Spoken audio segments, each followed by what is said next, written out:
जय जिनेंद्र। नमस्कार, good morning India. मैं हूँ आपकी दोस्त रुचि और स्टोरी टाइम में आप सभी का स्वागत है।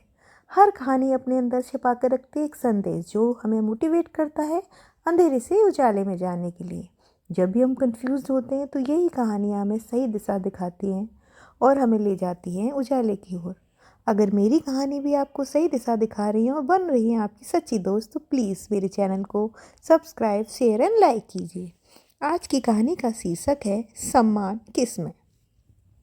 हम लोग अधिकतर सम्मान के लिए कितना ही लालायित रहते हैं। सम्मान मिल जाए तो खुश हो जाते हैं और अपमान मिल जाए तो दुखी। बार की बात है, सिकंदर ने किसी कारण से अपनी सेना के एक सेनापति को रुष्ट होकर उसे पदच्युत कर दिया और उसे सूबेदार बना दिया। समय बीतने पर उसे सूबेदार को सिकंदर के सामने उपस्थित होना पड़ा।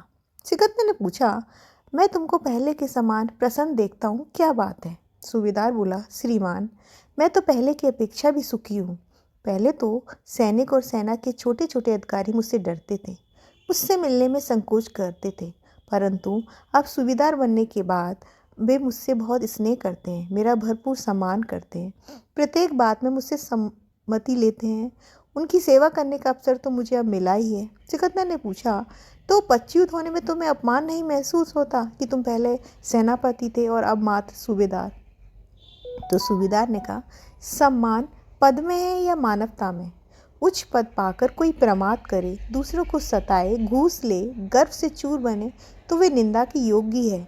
ये तो बहुत तुच्छ है। सम्मान तो दूसरों की सेवा में है, कर्तव्यनिष्ठ रहकर सबसे नम्र व्यवहार करने में और ईमानदारी में है, भले ही वे व्यक्ति सैनिक हो या छोटा सा गांव का चौकीदार।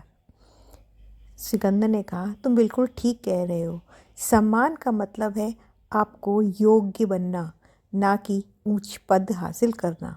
मुझे माफ़ कर दो, मेरी भूल को भूल जाओ और मैं तुम्हें दोबारा से सेनापति बनाता हूँ।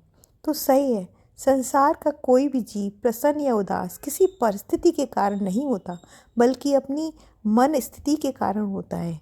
एक ही घटना से एक ही परिवार के दो लोगों के परिणाम अलग अलग होते हैं। हम सब भी परिस्थितियों को सुधार कर ही सुखी होंगे। ऐसी विपरीत मान्यता को छोड़कर वर्तमान में ही ज्ञानी गुरुओं ने जो हमें सुखी होने का मंत्र बनाए हैं, उन्हें आत्मसात करें तो विपरीत से विपरीत स्थिति हमें डिगा नहीं सकती है। तो मिलते हैं अगली कहानी में। जय जिनेंद्र।